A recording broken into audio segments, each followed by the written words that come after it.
갈라디아서 5장 22절 23절 같이 한 목소리 읽도록 합니다.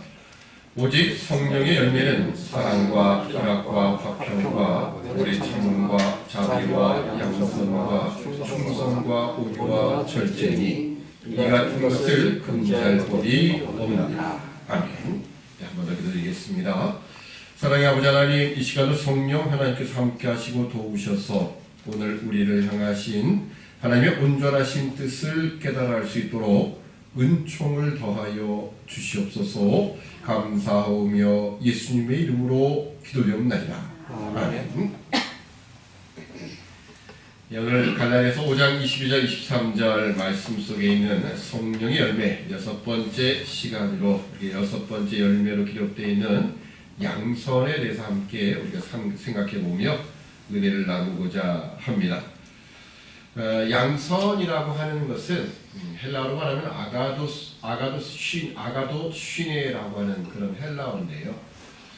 이 한자로 이 양선이라고 하는 말은 베풀 양자에다가 선, 착한 선자에서 착한 행실을 베푼다, 선을 베푼다 이런 뜻입니다.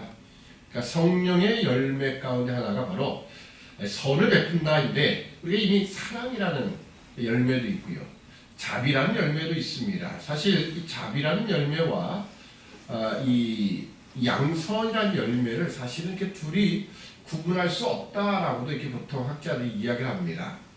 뭐 사실 사랑과 자비도, 사랑은 근데 제가 구분을 좀 해드렸던 것처럼 하나님이 자신을 희생하는 그런 사랑을 말할 때 우리는 그걸 아가페, 그 사랑이라 이렇게 이야기를 하고요. 이것이 성령의 사람, 성령을 쫓아 사는 사람에게 주어질 수 있는 그런 열매이고요. 자비는 어떻게 보면 우리 안에 친절한 마음들, 어떻게 보면 마음적으로 그런 어떤 상태를 표현한다 하면, 우리 양선이라는 것은 직접적인 행동으로서의 선을 베푸는 것입니다. 마음속으로 나도 착하게 살아야지 이 정도, 또는 누구에게 나도 친절을 베풀어야지, 마음속으로 생각하는 것을 끝나는 것이 아니라 양선은 직접적인 행동으로 나타나는 그런 모습일 것입니다. 미국의 한 필라델피아의 한 작은 마을에 성대한 축제가 열렸다고 합니다. 이 성대 축제에 많은 사람이 참여하려고 미리미리, 원래 많은 사람이 몰리게 되다 보니까는 그 축제가 뭐 하루에 끝나는 것은 아니고, 그래서 많은 호텔들이 미리 예약을 하게 되었습니다. 이미 오래전부터 모든 숙박시설 다 예약이 끝난 상태가 되어버렸습니다. 그러나 이곳에 꼭 가보고 싶은 한 노부부가 있었습니다. 이 노부부는 미처 예약을 하지 못했어요. 그래도 혹시나 하는 마음에 가보면 혹시 취소한 사람도 있을 터이고 아닐 테니까 한번 찾아보자. 그래서 그것을 찾아가게 됩니다. 근데 또 마침 그날 비가 많이 오게 되었고요. 비에 흠뻑 젖은 이 노부부가 그 큰 호텔은 다 이미 꽉 차서 더 이상 들이밀 자리가 없고요. 조그만 호텔을 이렇게 찾아봅니다. 어느 작은 호텔에 들어가서 황급히 도움을 요청하지요. 그렇지만 이 호텔의 야간 담당 종업원도 이 호텔에도 객실이 없습니다 라고 할 수밖에 없었어요. 그런데 이 비에 흠뻑 젖은 이 노부부를 보자 이 종업원이 마음이 좀 안 됐지요. 그래서 그 이야기를 합니다. 제가 쓰는 방이라도 괜찮다면 조금 불편하시더라도 쓰시겠습니까? 이미 그 어느 호텔도 방이 없는 터라. 그래서 정말 그렇게 해준다면 너무 고맙겠다라고 해서 그 젊은 종업원의 방을 묵게 되었습니다. 다음날 아침 그들의 안부를 묻는 종업원에게 너무나도 지난밤에 편안하게 잘 잤다라고 하면서 노부부는 젊은 종업원에게 혹시 이 청년의 꿈이 뭔가요? 라고 물어보게 됩니다. 제가 다른 꿈이 있겠습니까? 저도 이런 호텔 하나 좀 가져보는 게 꿈이지요. 근데 그게 이루어지겠습니까? 어디까지나 꿈이죠 라고 답을 합니다. 그래서 이 노부부는 호텔을 떠나며 한 가지 당부를 하게 됩니다. 언젠가 자신의 집에 한번 초청을 할 테니 꼭 한번 와달라는 거예요. 뭐 노부부가 그렇게 인사할 수 있다 생각해서 네 알았습니다 하고 이제 잊어버렸습니다. 그리고 딱 2년 반이 지난 어느 날 이 종업원에게 한 편지가, 비행기 티켓이 들어있는 편지가 도착을 하게 됩니다. 그리고 거기에는 바로 이 노부부, 그 지난 2년 반 동안 잊어버렸던 그 노부부의 편지, 초청 편지가 들어있었습니다. 뉴욕으로 와달라는 그런 편지였습니다. 거기에는 여행 경비와 비행기 티켓까지 들어있었어요. 그래서 그래도 반신반의하면서도 비행기를 타고 그 노부부를 찾아갔습니다.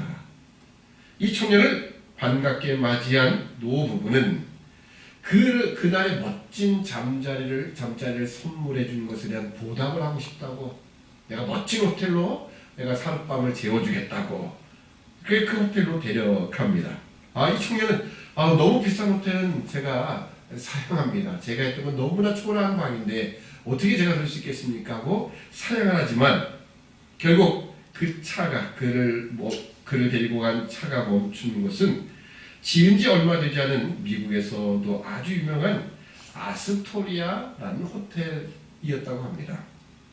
문제는 거기가 끝이 아니라 바로 이 호텔을 지은 사람이 누구냐? 바로 그 노부부였다는 거예요. 이 노부부가 그리고 이 호텔을 맡아서 관리해주면 어떻겠냐라고 제안을 하는 거예요. 이 청년은 하루아침에 호텔 종업원에서 호텔 지배인이 되어버렸습니다. 그리고 이 청년은 성실하게 일을 하다가 결국 이 노부부의 딸과 결혼을 하게 되는 그런 행운을 누리게 되었다고 합니다. 자그마한 선행이 결국 엄청난 결과를 가져왔지요. 물론 오늘 성령의 열매 가운데 양선이라 선을 베푼다는 것은 대가를 바라는 그런 선한 행위가 아닙니다. 물론 세상에서도 선행을 베푸는 사람, 선한 행위를 베푸는 사람이 참 많이 있습니다. 그들도 간사코 자신의 그 행위가 알려지지 않는, 그리고 대가를 바라지 않는 그런 선행을 베푸는 사람이 의외로 많습니다. 하물며 오늘 성령의 열매, 성령을 쫓아 사는 사람들이 맺는 이 선행이라는 것은 더군다나 어떤 대가를 바라지 않는 당연한 겁니다. 또는 내가 이 선행을 한다는 자체도 누가 알아주기를 원하는 그것조차도 아니라는 거예요. 예수님 말씀하신 것처럼 오른손이 하는 일을 왼손이 모르게 하라라는 것처럼 우리의 선행은 언제나 성령의 열매로서 너무나 자연스럽게 맺혀지는 자연스러운 행위가 되어야 된다는 거예요. 이것은 우리가 성령을 쫓아 살 때에 가능한 부분입니다. 사실은 이 성령의 열매라고 하는 개념을 보면서 우리는 이 성령 하나님의 역사로, 우리가 성령을 쫓아 살면 성령 하나님 우리 가운데 역사하시고 그분의 감동을 따라 사는 자에게는 이런 열매들이 하나씩 맺히게 된다는 생각을 해볼 때 어떻게 보면 성령의 열매라는 것은 우리가 하나님의 성품에 동참한다는 의미가 있습니다. 자, 그렇다면 하나님이 우리에게 어떤 선을 베푸셨습니까? 하나님은요, 우리 죄인된 인간입니다. 단순히 불쌍해 보이는 그 정도가 아니에요. 영원한 하나님의 심판을 받아야 될 우리를 향하여 선을 베푸시되 그 선을 베품이 하나님 자신이 직접 인간의 몸을 입고 이 땅에 오십니다.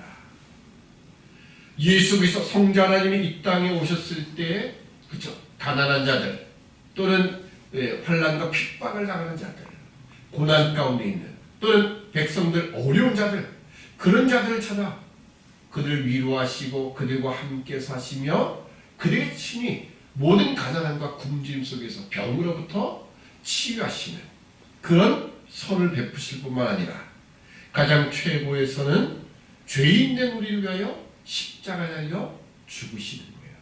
그걸 통해서 바로 우리의 운명을 바꿔 놓으셨다는 거죠. 이것이 하나님 우리에게 베푸신 가장 최고의 선입니다. 그러기에 오늘 하나님의 성품, 하나님이 그 모든 가진 성품 중에 우리도 성령을 쫓아 살면 그의 성품이 조금씩 우리에게 이루어진다는 거예요. 물론 우리가 마지막 구원받은 그리고 천국에 가서는 하나님과 더불어 그 영광됨을 분명히 누릴 것이지만 이 땅에서도 우리는 하나님의 성품을 하나씩 조금씩이라도 우리가 이루어갈 수 있다는 거예요. 그 은혜를 허락하시는 것 바로 그 성령의 열매들입니다. 성경은 의외로 이 선을 베풀 것에 대한 요구를 많이 하고 있습니다. 우리가 선을 행하는 것, 잠언 3장 27절에 보면 내 손이 선을 베풀 힘이 있거든 마땅히 받을 자에게 베풀기를 아끼지 말며. 자, 우리가 선을 베풀 힘이 있을 때, 근데 거기 잠언의 표현을 보면 마땅히 받을 자에게 라고 합니다. 마땅히 받을 자라는 게 무슨 뜻입니까? 그렇죠. 이렇게 거꾸로 해보면 너 가진 자 좀 내놔 이렇게 할 수밖에 없는, 그럼 우리가 당연히 내놔야 된다라는 겁니다. 그러니까 우리가 선을 베푸는 것도 어떻게 보면 기독교적 성경적인 입장에서는요, 우리가 가진 그 넉넉함에 분명히 받을 대상이 이미 있다는 거예요. 예수님도 말씀하셨죠. 고아와 과부, 가난한 자들은 너희와 항상 함께 있다. 그러니까 우리가 그들에게 선을 베푸는 것이 필요하다는 거예요. 이스라엘은 제도적으로 그것을 훈련을 했죠. 어떻게 했습니까? 추수하다가도 반 모퉁이에 꼭씩은 베지 않는 거예요. 그건 누구의 몫이라고요? 고아와 과부와 나그네의 몫이에요. 추수하다가 낯가리가 떨어졌어요. 곡식 떨어졌습니다. 그걸 다시 줍지 않는 거예요. 그는 누구의 몫이냐? 가난한 자의 몫이다 라고 하는 겁니다. 그것까지 줍는 것은 물론 내 밭이죠. 내가 농사한 밭입니다. 그럼에도 불구하고 그것은 내 몫이 아니라는 거예요. 그것만 있습니까? 3년마다 11조를 내서 그들은 가난한 자를 구제하도록 되어 있었습니다. 그러니까 이 모든 것들이 어떻게 보면 그것은 네 몫이 아니라 바로 그것을 받을 만한 다른 사람 몫이다 라고 하는 거예요. 우리가 언제나 선을 베푼다는 것도 그런 겁니다. 내가 그렇죠. 나는 이런 사람이다 라는 것을 드러내기 위함이 아니에요. 나는 누군가 불쌍한 자를 돕는 사람이다 그런 개념이 아니라 어떻게 보면 기독교적 성경적인 선을 베푸는 것은요, 내 몫이 아닌 거예요. 당연히 받을 자가 있고 그 받을 자의 몫을 내놓는 겁니다. 히브리서 13장 16절에 보면 오직 선을 행함과 서로 나눠주기를 잊지 말라. 이 같은 제사는 하나님이 기뻐하십니다. 아멘. 이것을 제사라고 표현하는 거예요. 마땅히 받을 자에게, 또 우리가 하나님 앞에 나아가 예배드림과 연구하는 모든 것들이 바로 이런 선행도 같은 의미로 하나님이 보고 계신다라는 겁니다. 성경은 이 마땅히 받을 자에 대해서 특별히 예수님은 마태복음 25장에 말세에 관한 이야기, 말세에 양과 염소를 가르는 문제로 이야기를 하시죠. 그때 양과 염소를 나눈다는 거예요. 그때 임금이 그 오른편에 있는 자들에게 이르시되 내 아버지께 복받을 자들이여 나와 창세로부터 너희를 위하여 예비된 날을 상속하라. 내가 줄일 때 너희가 먹을 것을 주었고 목마를 때 마시게 하였고 나그네 되었을 때 영접하였고 벗었을 때 옷을 입혔고 병들었을 때 돌아보았고 옥에 갇혔을 때에 와서 보았느니라. 이 의인이 대답하여 가로되 주여 우리가 어느 때 주의 줄이신 것을 보고 공개하였으며 목마르신 것을 보고 마시게 하였나이까. 어느 때 나그네 되신 것을 보고 영접하였으며 벗으신 것을 보고 옷 입혔나이까. 어느 때 병드신 것이나 옥에 갇히신 것을 보고 가서 배웠나이까 하리니.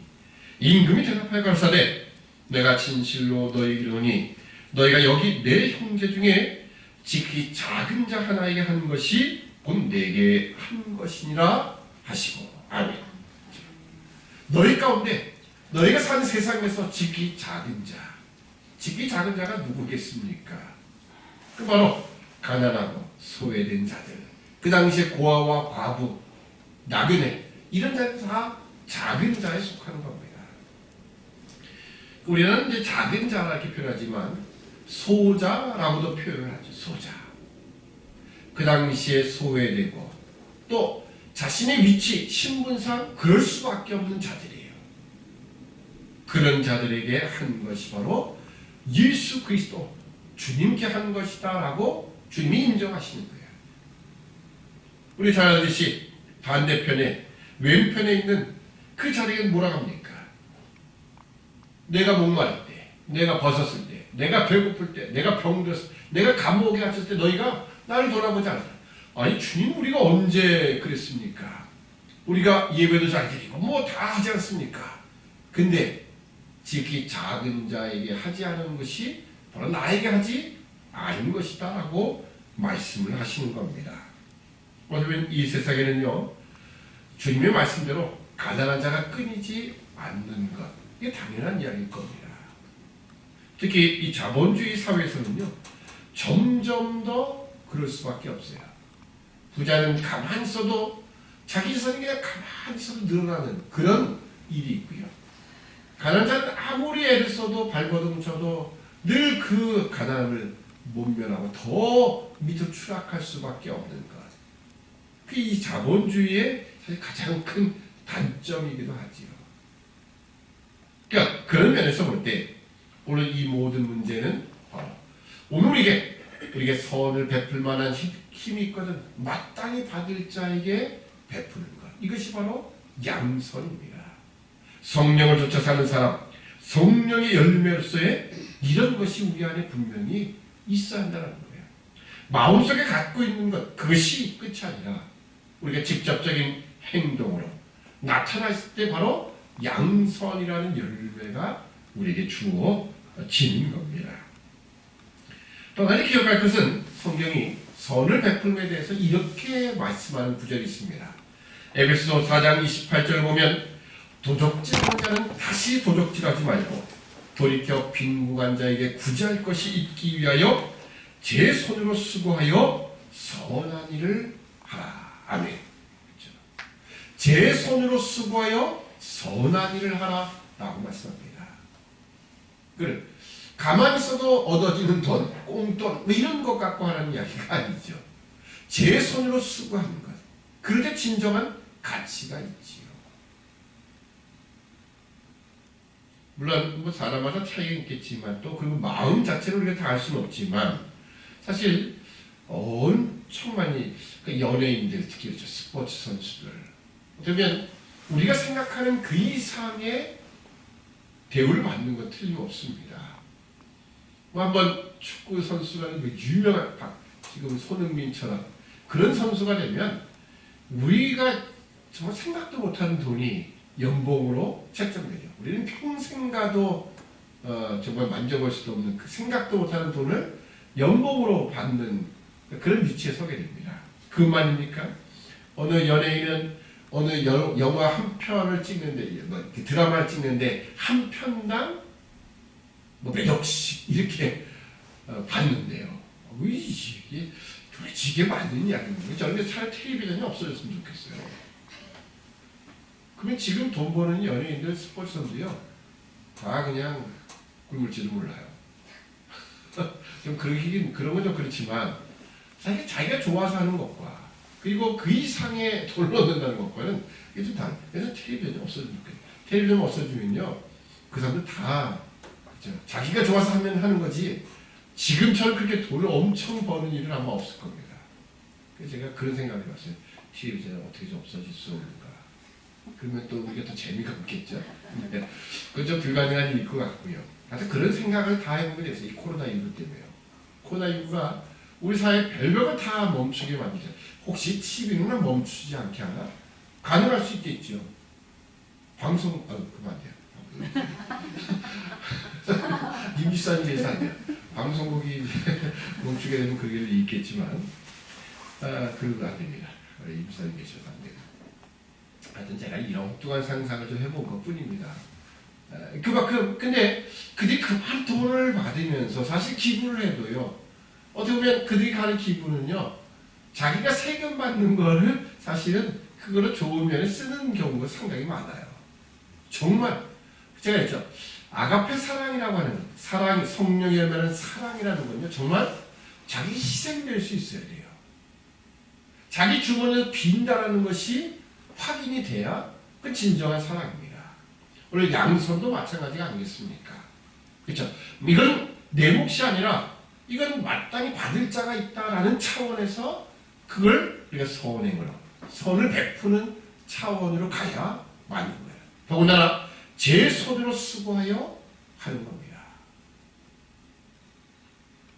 우리가 늘 이야기하는 것이지만 돈이 많다고 해서 그 얘는 그 뭐죠 이 뭐죠 이렇게 랩으로 돈 많이 버는 그 사람이 있었죠. 해마다 그가 벌어들이는 돈이 그냥 계속 배로 증가한대요. 그 자기 집보다는 호텔을 2층 쓴다고 했나요? 2층은 그냥 자기 혼자 쓰는 거예요. 그래도 돈이 남아도는 그런 사람. 과연 걔는 그 젊은 나이에 그렇게 돈을 벌면서 물론 어렸을 때 되게 어렵게 살았대요. 근데 결국 자기 보상만을 위해서 살아가지요. 결국 우리가 선행이라는 것은요. 오늘 하나님의 백성들, 성령을 쫓아 사는 사람에게 맺혀지는 너무나 자연스러운 열매인 거예요. 우리가 이 열매를 우리가 행하는 겁니다. 때로는 우리가 선을 행함으로 성경은 분명히 이야기죠. 선을 행함으로 고난을 받을 수 있다는 겁니다. 선을 행함으로 고난받는 것이 하나님의 뜻일진데 악을 행함으로 고난받는 것보다 나으니라. 아멘. 여러분, 우리가 선을 행하며 고난받는다라는 거예요. 그렇죠? 이 고난받는 의미는 뭐 여러 가지가 있겠죠. 실질적으로 내가 선을 행해도 고난이 다가온다라고도 볼 수 있지만 내가 직접 희생하는 그런 차원의 선행이 될 수 있다는 거죠. 내 주머니가 배되고 내가 애를 써야 되고 그런 것들이 다 있을 겁니다. 그런 것이 오히려 하나님의 뜻이다. 그것이 오히려 악을 행하면서 고난받는 것보다 훨씬 더 낫다라는 거죠. 우리가 언제나 이 성령의 열매로서 우리가 성령을 쫓아 살면 이런 열매들이 맺힌다. 자, 이걸 거꾸로 생각해 보면 내가 과연 이런 선행이 양선이라는 열매가 내 안에 있는가 없는가, 내가 성령을 쫓아 사는 사람인지 아닌지를 확인해 볼 수 있는 부분입니다.